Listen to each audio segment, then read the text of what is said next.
Good morning students, मैं संदीप शर्मा अपने YouTube channel विजय Lakshmi academy में आपका स्वागत करता हूं, जिसका प्राइम फोकस है pure teaching nothing else. Students, इस आशा के साथ और इस विश्वास के साथ ये वीडियो स्टार्ट कर रहा हूं कि स्पेशली आप घर पे अच्छे से होंगे। और देखिए, टेंशन होगी, मैं मान सकता हूं, क्योंकि लगभग 40 दिन तक का समय हो रहा है और जहां तक एक घर से आप निकल नहीं पा रहे होंगे क्योंकि लॉकडाउन का आप पूरा पालन कर रहे होंगे।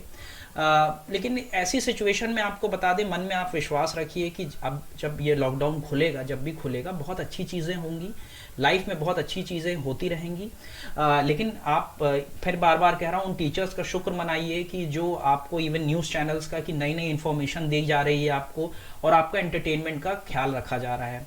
तो स्पेशली स्टूडेंट, ये जो वीडियो बना रहा हूँ, कई बच्चों का मेरे पास एक तरह से डिमांड आई कि सर हमको ये बताइए कि ये राइट ऑफ कर दिया गया है, आरबीआई ने कुछ लोन्स को राइट ऑफ में डाल दिया है, लोन को माफ कर दिया गया, सर ये है क्या, ये समझ में नहीं आ रहा है। तो हमने स्पेशली ये वीडियो उन बच्चों के लिए है और आप सबके लिए भी है। ऐसा नहीं है कि आप इसको बेहतर तरीके से समझ सकें कि ये राइट ऑफ या जो प्रोसेस है, इसमें कुछ डिफरेंस है कि चीज़ें क्या है, उसको समझाने के लिए स्पेशल वीडियो मैंने बनाया है। तो सबसे पहले वीडियो का मैं एक तरह से शुरुआत करने से पहले मैं आपको ये बता दूं कि प्लीज़ इस चैनल को सब्सक्राइब करिए। सब्सक्राइब कर चुके हैं तो प्लीज़ कमेंट सेक्शन में जाके ज़रूर लिखिएगा आपके स्टूडेंट्स कि आपको ये वीडियो कैसा लगा, और अपने कमेंट्स भी आप दीजिएगा। चलिए, सबसे पहले हम बात करते हैं जो आरटीआई एक कार्य करता है, राइट टू इन्फॉर्मेशन, एक जो होल्डर हैं, उनका नाम है मिस्टर साकेत गोखले। ये सामने आप देख रहे होंगे। साकेत गोखले जी ने जानकारी मांगी कि कितने मतलब विलफुल डिफॉल्टर्स हैं इंडिया के अंदर, क्या है।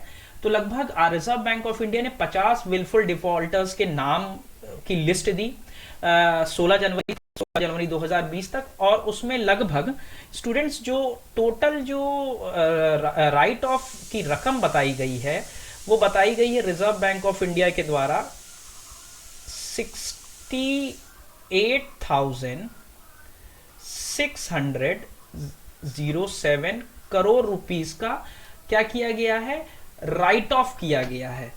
अब जिसको जानकारी नहीं है, न्यूज़ चैनल्स पे और मैं फेसबुक पे भी देख रहा हूं, जिन बच्चों को जानकारी नहीं है, वो जो अभी रूलिंग पार्टी है, जो हमारे प्रधानमंत्री हैं, उन पे तरह तरह के कटाक्ष कर रही है कि ये पैसे कहाँ गए। लेकिन बात को समझने की ज़रूरत है कि राइट ऑफ हुआ क्या है। और जो अपोजिशन पार्टी है, मैं किसी का सपोर्ट नहीं कर रहा हूँ, मैं आपको जो चीज़ प्रोसेस है, मैं आपको वो समझाने की कोशिश कर रहा हूँ जो राइट डायरेक्शन में होनी चाहिए। क्योंकि ऐसा इस तरह का समय चल रहा है हमारे देश में, कोरोना वायरस फैला हुआ है, लेकिन इस तरह की चीज़ें नहीं होनी चाहिए। चलिए देखते हैं।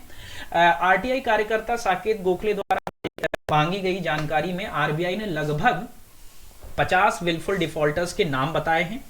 उनमें से अधिकतर के खिलाफ वसूली प्रक्रिया जारी है। ये याद रखिएगा, लोन राइट ऑफ करना यानी बट्टा खाते में डालने को कर्ज माफ करने की तरह पेश किया जा रहा है, जो अभी मैंने बताया। जबकि कारोबार की अगर हम बिजनेस प्रोसेस में बात करें तो स्टूडेंट्स, ये दोनों डिफरेंट चीजें हैं। क्या डिफरेंट चीजें हैं, हम इस वीडियो को में आपको बताएंगे। चलिए, इसके लिए सबसे पहले हम बात करें तो सबसे पहले तो आप ये समझ लीजिए, अगर कोई व्यक्ति लोन लेता है और 90 दिन तक वो वापस नहीं कर पाता है तो उसको एनपीए कहा जाता है, नॉन परफॉर्मिंग एसेट्स। यानी नॉन परफॉर्मिंग एसेट्स का सीधा मतलब है कि जो बैंक ने लोन दिया, वो लोन प्रोसेस या एक तरह से रेवेन्यू जनरेट नहीं कर पा रहा है, तो उसके खिलाफ कुछ समय दिया जाता है। उसके बाद प्रोसेस होता है, कार्रवाई की जाती है लोन वापस के लिए।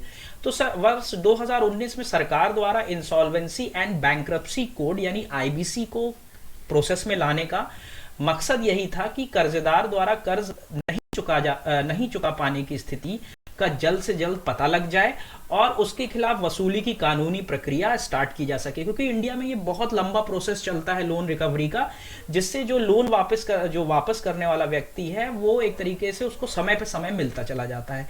और कहा भी गया है तारीख पे तारीख, तो उसको प्रोसेस को बहुत शॉर्टकट करने के लिए इंसॉल्वेंसी एंड बैंक्रप्सी कोड 2016 आया। चलिए इसके बारे में जानते हैं। आईबीसी की जो सामान्य कार्य प्रक्रिया है, इसके तहत क्या है, इसको समझिए कि अगर कोई कंपनी कर्ज वापस नहीं चुकाती तो आईबीसी के तहत कर्ज वसूलने के लिए उस कंपनी को क्या दिवालिया घोषित कर दिया जाता है, यानी इंसॉल्वेंट घोषित कर दिया जाता है। इसका प्रोसेस है पूरा। फिर उसके बाद इसके लिए एलटी यानी हम बात करें नेशनल कंपनी लॉ ट्रिब्यूनल की एक विशेष टीम कंपनी से बात करती है जो सरकार द्वारा एनसीएलटी बनाई गई है, और कंपनी के मैनेजमेंट के राजी होने पर ही कंपनी को क्या किया जाता है, दिवालिया, यानी आप कंपनी पूरी तरह हाथ खड़ा कर दे कि भैया अब हमारे पास लेन देन के लिए किसी तरह का पैसा नहीं है, हम अपनी कंपनी को दिवालिया स्वयं घोषित कर रहे हैं।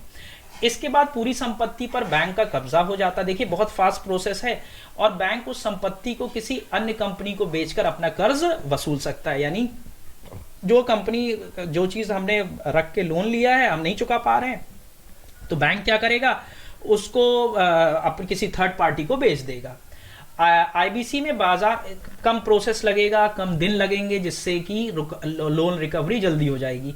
आईबीसी में बाजार आधारित और समय सीमा के तहत इंसॉल्वेंसी समाधान प्रक्रिया का प्रावधान है, बिल्कुल टाइम ड्यूरेशन। आईबीसी की धारा 29 में यह प्रावधान दिया गया है कि यदि कोई बाहरी व्यक्ति थर्ड पार्टी चाहे तो कंपनी को खरीद सकता है। यानी प्रोसेस को हम बहुत ज्यादा, स्टूडेंट्स क्या बना रहे हैं, बहुत ज्यादा कम समय में जल्दी से जल्दी लोन रिकवरी के लिए बना रहे हैं। ये रहा आपका। चलिए फिर उसके बाद बात करते हैं, एनसीएलटी का जिक्र किया हमने, उसके बारे में हम आपको बताते हैं, फिर आगे और बढ़ते हैं। एनसीएलटी और एनसीएलएटी का गठन 1 जून 2016 को सरकार ने राष्ट्रीय कंपनी कानून न्यायाधिकरण यानी national company law tribunal NCLT और राष्ट्रीय कंपनी विधि अपील प्राधिकरण यानी एनसीएलएटी का गठन किया। इसका गठन कंपनी अधिनियम 2013 की धारा 408 के तहत किया गया है। कॉरपोरेट मंत्रालय के कॉरपोरेट मामलों के मंत्रालय ने इसके लिए अधिसूचना यानी एक तरह से पूरी अधिसूचना जारी की है, और ये तत्काल रूप से एनसीएलएटी यानी राष्ट्रीय कंपनी विधि अपील प्राधिकरण की 11 पीठ है, 11 जगह पे ये प्रोसेस हो सकता है, जिनमें से इनकी मुख्य शाखा 2 नई दिल्ली में है और अहमदाबाद, इलाहाबाद में भी, हमारे प्रयागराज में भी, बेंगलुरु, चंडीगढ़, चेन्नई, गुवाहाटी, हैदराबाद, कोलकाता तथा मुंबई के एक इसकी जो क्या है पीठ है। एनसीएलएटी के गठन के बाद कंपनी कानून 1956 के तहत गठित कंपनी कानून बोर्ड भंग हो गया है, और आपको ये पता होना चाहिए कि अब जो कंपनीज एक्ट वो 1956 ना होके वो कौन सा हो गया है, वो आपका हो गया है कंपनीज एक्ट, क्या हो गया, 2013 हो गया। चलिए अब आगे बढ़ते हैं। अब स्पेशल है ये, कर्ज माफी और राइट ऑफ में क्या अंतर है, इसको चलिए समझने के लिए इसमें देखिए दो तो बहुत अच्छे से समझिएगा, मैं 2 बार समझाऊंगा। कर्ज माफी और राइट ऑफ में क्या अंतर होता है आप समझिएगा। एक 2 फ्रेंड है, एक का नाम है सलमान, एक का नाम है विवेक। सलमान ने विवेक को, समझिएगा, सलमान ने विवेक को कितने पैसे दिए, सलमान ने विवेक को 10,000 रुपए दिए, और विवेक ने कहा कि भैया हम आपको 1 सप्ताह के बाद ये 10,000 रुपए क्या करेंगे, लौटा देंगे। किसको लौटा देंगे, सलमान को। अब इसको समझिएगा। अब हुआ ये कि 1 सप्ताह बीत गया, 2 सप्ताह बीत गया, और समय बीतता चला गया। सलमान ने क्या किया भाई, अपने फ्रेंड को देख रहा था कि भाई कब तक आएगा, पैसा उसने नहीं जमा किया है, तो उसको क्या कर दिया, उस लोन को, उस पैसे को जो विवेक को दिया था उसको उसने क्या कर दिया, WRITE क्या कर दिया, राइट ऑफ कर दिया। अब राइट ऑफ का क्या मतलब है समझना। राइट ऑफ का सीधा मतलब यह है कि जब वो आएगा, जब भी आएगा, हम इस प्रोसेस को क्या करेंगे, फिर कंप्लीट कर लेंगे। तब तक उसको हमने बट्टे में डाल दिया, लेकिन याद रखिएगा हमने माफ नहीं किया है। जब वो आएगा, चाहे जब आएगा, हम उसको क्या करेंगे, उसका जो प्रोसेस होगा उस प्रोसेस के तहत उससे हम वो पैसा 10,000 रुपए और जो भी गाइडलाइन के तहत ब्याज देना है उसके तहत हम वसूली करेंगे। ये भी विवेक गायब हैं, ये विवेक अभी आए नहीं हैं। अब समझिएगा, मान लीजिए विवेक लगभग 4 महीने बाद, 4 महीने के बाद किसके पास आते हैं, 4 महीने के बाद सलमान के पास आते हैं।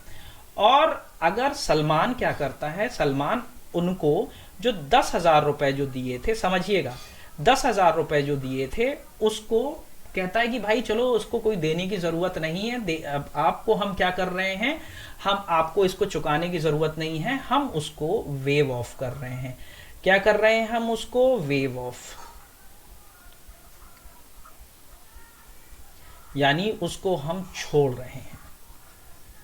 इसके तहत कोई प्रोसेस कोई नहीं है, हमने जो लोन दिया हम उसको सशर्त वापस ले रहे हैं कि भैया हम किसी तरह इस लोन को नहीं लेते, हमने ये लोन छोड़ दिया।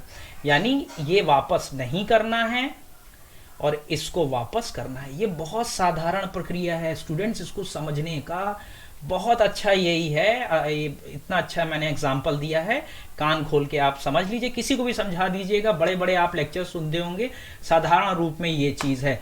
राइट ऑफ यानी हम वसूलेंगे बाद में, वेव ऑफ का मतलब है हमने उसको माफ कर दिया। ये दोनों डिफरेंस है, ये याद रखिएगा। समझ रहे हैं आप? चलिए अब आगे बढ़ते हैं।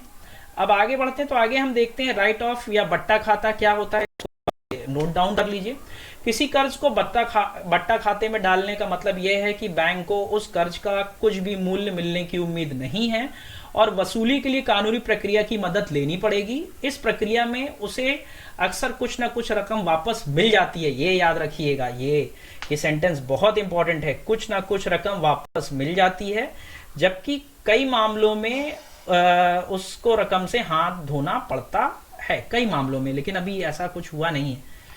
बट्टा खातों में उन कर्ज को डाला जाता है जिसके चुकाने का सामर्थ्य तो कर्जदार में है, लेकिन वह नहीं चुकाने के तरह तरह के बहाने बनाता है और नहीं चुकाता है। विलफुल डिफॉल्टर्स के कर्ज माफी नहीं, विलफुल डिफॉल्टर्स के कर्ज माफ नहीं किए जाते हैं, बल्कि उन्हें बट्टा खाता में डालकर वसूली प्रक्रिया जारी रखी जाती है। इतना याद रखिएगा। अब ये मत कहिएगा कि हमें समझ में नहीं आया, मैंने अपने बहुत अच्छे से एग्जाम्पल से आपको समझा दिया है। इसके बाद चलते हैं, जैसे ये देख लिए, माल्या साहब हैं, धुरंधर आदमी हैं, गायब हैं, ये भी बाहर जिंदगी जी रहे हैं अपनी। फिर उसके बाद अगर हम देखा जाए कि ये नीरव मोदी जी हैं, फिर उसके बाद ये मेहुल चौकसी जी हैं। ये पैसा ले लिए हैं भैया, हम लोग का पैसा ले लिए हैं, लेकिन ये पैसा क्या नहीं कर रहे हैं, चुका नहीं रहे हैं। बस ये तैयारी, ये सोच रहे हैं कि भैया कब जेल में जाएंगे, बस इतना है, ये दिन गिन रहे हैं, बस देखिए कब होता है। ये लोन डिफॉल्टर्स हैं, लोन वापस नहीं कर रहे हैं, यानी उनके लोन को बट्टा खाता यानी कि राइट ऑफ किया गया है, यानी समय आने पे उसको सरकार वसूलेगी, माफ नहीं की है। चलिए आगे बढ़ते हैं। कर्ज माफी वह प्रक्रिया है जिसके तहत सरकार या बैंक कर्जदार की वित्तीय स्थिति का आकलन करके और यह सुनिश्चित करने के बाद कि कर्जदार ने मजबूरी में कर्ज नहीं चुकाया या नहीं चुका सकता है, उस कर्ज को माफ कर देते हैं। इसका मतलब यह है कि उसकी देनदारी खत्म कर मान ली जाती है, उससे वसूली प्रक्रिया रोक दी जाती है और उसकी भरपाई अधिकतर मामलों में सरकार करती है। ये याद रखिएगा। मैं किसकी बात कर रहा हूं? मैं बात कर रहा हूं स्टूडेंट्स, बार बार कह रहा हूं, मैं बात कर रहा हूं किसकी? वेव ऑफ की। चीजें बदल गई हैं, वेव ऑफ। चलिए आगे बढ़ते हैं। भूकंप, बाढ़ या अन्य प्राकृतिक आपदाओं समेत किसानों के समक्ष पेश होने वाली मुसीबतों में सरकार अक्सर कर्जदारों के किसी वर्ग का कर्जा माफ करती है। कई बार बिल्कुल समय पर कर्ज चुकाने वाले बहुत सी किस्तें चुका देते हैं, लेकिन बैंक आभार के तौर पर उनकी किस्तें क्या करती है? माफ कर देती है। तो स्टूडेंट्स आपने देखा कि अगर हम अगर राइट ऑफ की बात करें यानी बट्टे खाते में डालना, और फिर वेव ऑफ की बात करें, दोनों अलग अलग चीजें हैं।